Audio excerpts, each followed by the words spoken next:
founders and co-founders of companies, startups who are looking at getting the moolah, getting the investment from investors. Now, one of the critical components is the pitch. How do you pitch? What do you say? And all that, right?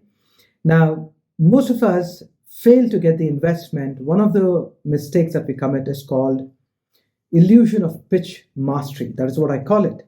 Now, to understand what this is, because you see, this particular concept can be costing you your investment.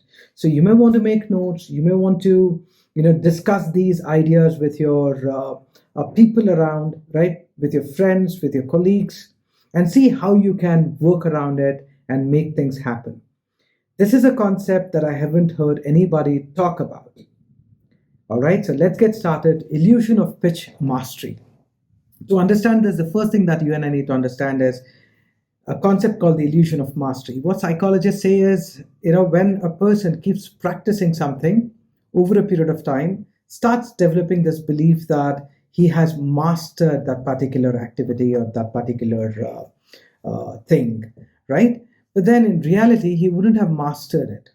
Maybe he's practicing the wrong pitch, or maybe he's just practicing it, but the ideas are not sinking deep inside the subconscious mind.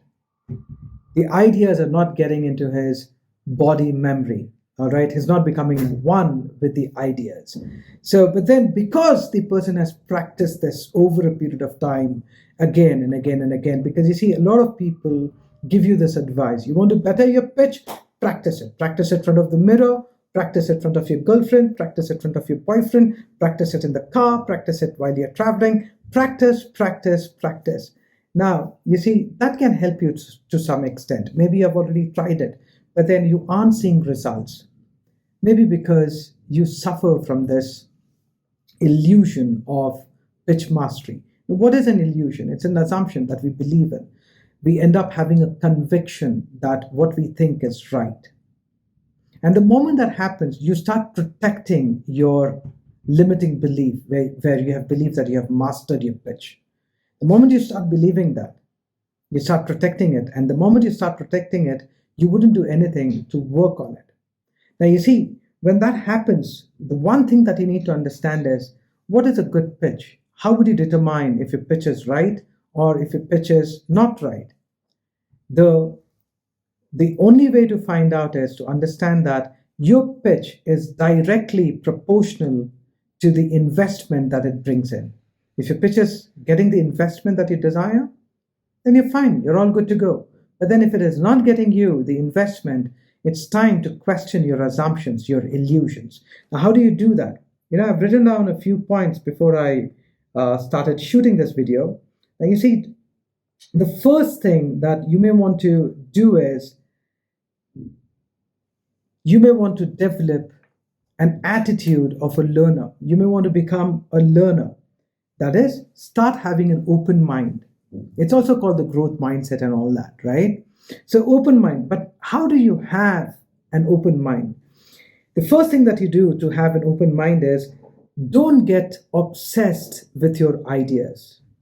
Don't get deeply attached to your ideas, because when you do this, when you obsess over your ideas, you get deeply attached to your ideas, right? You defend them and you get to keep them. You wouldn't be ready to change, right? And then number two, be ready to experiment with new ideas. Yes, try it out. Before you embrace, try it out with an open mind. And number three, come out of that false sense of confidence that tells you that you know everything.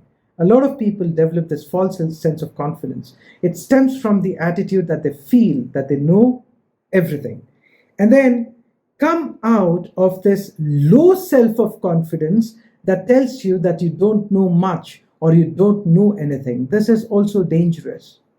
And how do you handle this? You handle this by seeking diverse perspectives from different people, experts from your own industry, and also people who do not belong to your industry. They might give you a fresh perspective, an unexpected and useful perspective. And then a new idea, new perspective, a useful perspective can come out from maybe an 8-year-old kid's mouth. Yes, listen to children, talk to them. Ask them what it is. All right. But then don't overdo it. Okay. So have a set time, maybe half an hour or 1 hour every day or 3 days a week, where you go talk to people, talk to them about your pitch and see how they respond and make those necessary changes. Right. And then if you want to take this to the next level, you need to work on the single most important factor that determines the success or failure of your business. And that is called the mental models and schemas that you have about yourself, that you have about the people around you, and the mental models and schemas that you have about the business world. Now, this is the most important factor. And if you want me to help you with it, I certainly can help you, mentor you, develop empowering mental models and schemas that can make you unstoppable. But remember this: seek diverse perspectives, learn from people. I learned from an 11th standard student who gave me a new idea to pitch, and that helped me bring in a lot of revenue, right? And I never said he's just 11-year-old kid. What will he be able to teach me? No, no, no, I wouldn't do that. Similarly, if you're ready to learn what mental models and schemas are to your business, to yourself, and to the success of your business, get in touch with me. Let us work together and let's achieve our desired results.